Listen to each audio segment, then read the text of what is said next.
eat Big Macs for all 3 meals, or anything. Don't get me wrong, I mean, my parents have, always been there and I love them, but sometimes I just wonder. So you can imagine my surprise when one day I'm just watching TV, lazily flipping the channels between talk shows, and I see my baby picture being flashed during the Sally Jesse Raphael show, or was it Springer? Yes, it was Springer. My first thought was, oh, how tacky. Then I saw the people flashing my picture. There was a 700-pound woman in a bright red spandex dress with the pierced tongue and about 100 pounds of blue eyeshadow on it. She was neurotic, crying, wiping her nose with her sleeve, and claiming to be my mother. The show was titled Freaky Fatzos Buying Their Children. I promptly threw away the beef burrito I was eating and flipped out. Wouldn't you, if you turned on the TV and saw yourself 30 years older, 600 pounds heavier, and looking like Maybelline and Max Factor just went to war in your face? I calmed down during the commercial break. Okay, I thought. Maybe she's just a really nice lady. She comes from a great family, which I'll meet during the next segment. Okay. When Springer returned, the rest of the family was sitting on the stage. My mother had just lit up a cigar and smacked my Aunt Flo for passing gas on national television. Aunt Flo was handcuffed to a chair, surrounded by jail guards, having been released for the day just to appear on the show. My cousin Ed, he was a gross one. He took off his shoes on the stage and he was clipping his toenails. But worse than that, he was a writer, and while he was on stage, he's trying to promote his new book, 101 Ways to Cook Roadkill. His wife, Sissy, just sat there, eating a big bowl of squashum possum stew, going, My half-brother, George, the quiet one of the family, he was a carny. He ran the Ferris wheel. He never went to school.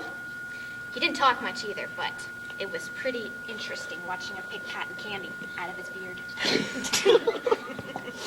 My birth father's whereabouts were unknown, but there's a large reward out for his capture. So I'm sure he'll be found soon. My birth mother ended the show with a tearful plea. Please call us.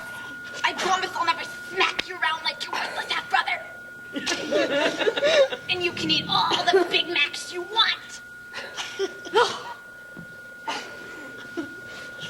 My parents turned in the driveway then.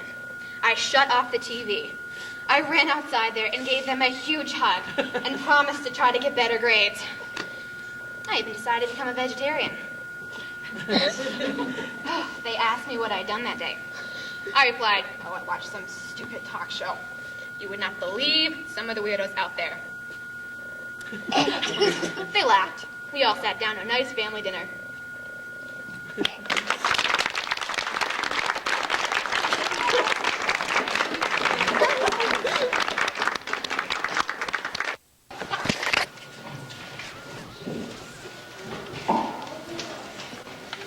Hello, Dad. It's me again. I don't know why I'm here. So many times I've talked to you, said words, sang songs, and even made promises that I never even keep. I try to create thoughts, good thoughts, thoughts of you. But all I ever think about is myself. And how I doubt, how it doesn't even seem that you want to pay any attention to me. I have thoughts that haunt me day and night. There's never any peace.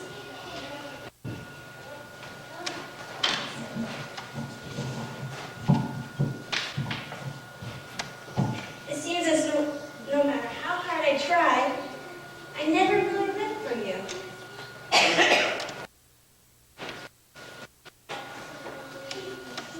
God help. Please help. I tried. I want to. But I never know if I've made it. If I've pleased you. I know more about being lost and alone and hurting inside than I do of you. And I'm alone. Even in a crowd of people, I'm alone.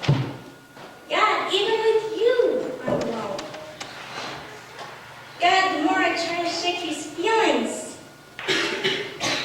the more they consume me, and the more you seem to fade into the distance.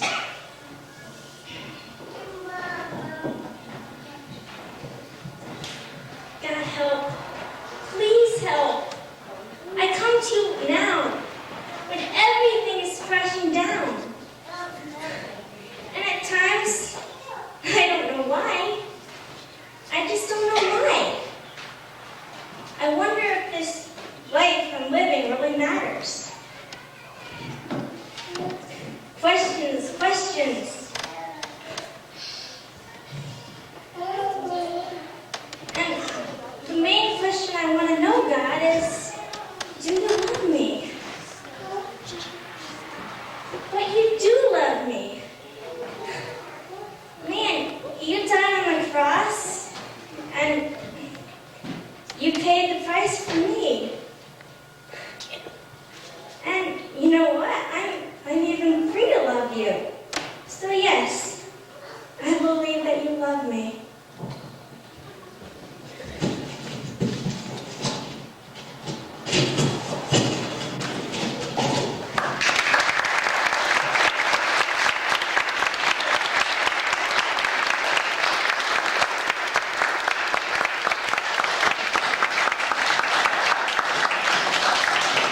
The staff goes to Kathy Flynn, and she's not able to be here tonight. We'd just like to recognize the kids that were here. The award this year for perseverance. She's one of these diligent kids that keeps pushing and pushing towards the goal that God has set her to push towards. The purposes of God in her life. So I want to award you with perseverance, Dad, that you just keep pushing until you get what God has for you.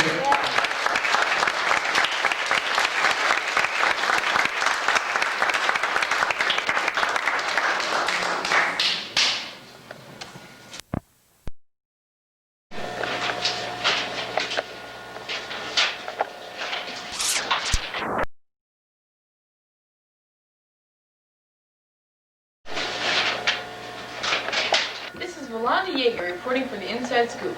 On today's broadcast, we'll take a look at the process of how a bill becomes a law.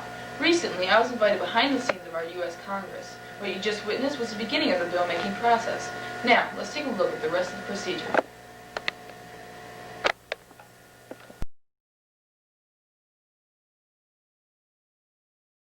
Bill, Transportation Committee, H.R. 2307. Healthcare Bill, Healthcare Committee, H.R. 2308. Education Bill, Education Committee, H.R. Exported into the Education Committee. Bill H.R. 2308, Education Bill dealing with naps during school time, is now open for discussion. Why do people believe now that children need naps during school? Do you know it's clinically proven that children, when they get a lot of sleep, they do better in their academics? I'd like to see that information. Yeah, now here we have another situation of the state taking more responsibility and more emphasis upon what should be the parents' roles. But also, there are a lot of single parents these days, and by the time they get home and pick up their kids from daycare, there's barely any time left to sleep. But they have babysitters. Not all of them. Okay, I think this bill needs to be taken to subcommittee. Once in subcommittee, we'll research the bill.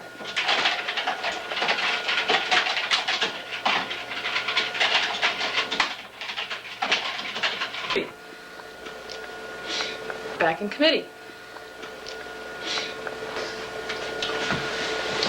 This is is the information we found in subcommittees.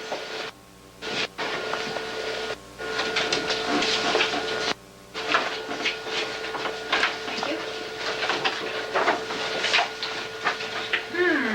Very interesting information. Well, based on this new information, I say we put it to a vote. All in favor? Aye. Aye. All opposed? I Majority carries.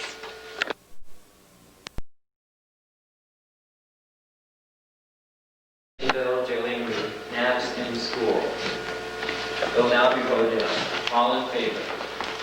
Aye. All opposed? Majority rules. It will now be passed on to the Senate. Now in Senate, where it will again be delegated to committee. The committee will then send it to the subcommittee for research. The subcommittee will then report back to the committee for voting.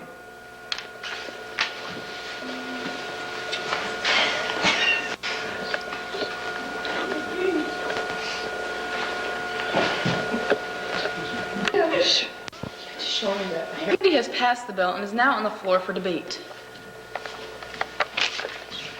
H.R. 2308, Education Bill, is now open for debate. Senator Jacob Dudley from Pennsylvania will now take the floor. Thank you. Esteemed members of the Senate, in the next few minutes, I just want to take exception to what has been, I believe, an agenda by some of the subcommittee members to railroad a particular aspect of this bill into the point of actually being established as something that is to be ready to be voted on when, in fact, there's not enough information. And I want to particularly bring to your attention on page 3225 of this study, the report done by the subcommittee, which was exactly saying that the number of hours that a student spends in class right now is 2 hours and 45 minutes of actual class time. And with that, you have, in addition to the tennis games and golf games and 3 or 4 study halls, that leaves 1 hour and 45 minutes of actual class time. In addition to this, now the proposal is that they now want to have nappy poo time. This is incredible. What is happening is there's an eroding of the very structure of the educational system. This thing is absolutely doing violence to the very strict. What is happening is our students are coming to a place where they're absolutely not doing any academic studies at all, and this is nothing more than a Soviet plot to undermine the educational fabric of this country. This is an election year ploy to make the presidential nominee appear to be in a position of befriending the youth of this nation, giving them into an agenda of the fact that the committee that is seeking to pass this bill is. Now, what we're going to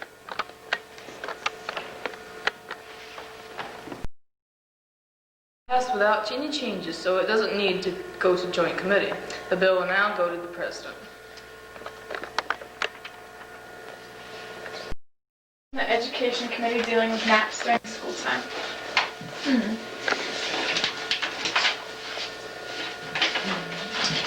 Oh, okay.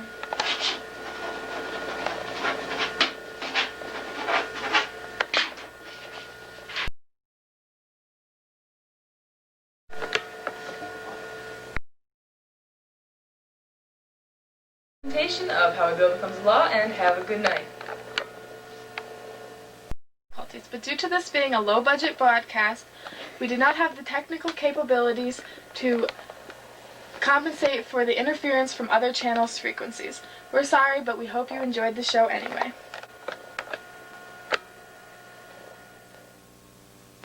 This was a film produced by Shelley Marshall, Matt Wood, Jamie Young, and Jessica Vaughn. We hope you enjoyed it. Thank you.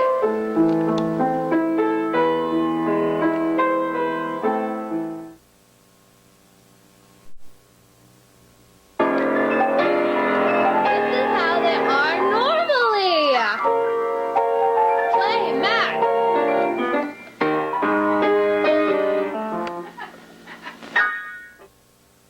right over here to my right, we have Dad. Thank you, Dad, for doing the filibuster. Now, an article. Okay, anyways, and over here we have Mom. Thank you for being the great camera person. I did the good shots. Good job. Just the good shots. And over here is Debbie. Okay, that's She my did sister. the big shots. She did the health bill. Okay, and that's She took enough, care so of goodbye. That stupid thing. Matt, say hi to the camera. Hi. Hi! Well, you said kids. This is my kitty Rodrigo. This is the other producer in the film. Say hi.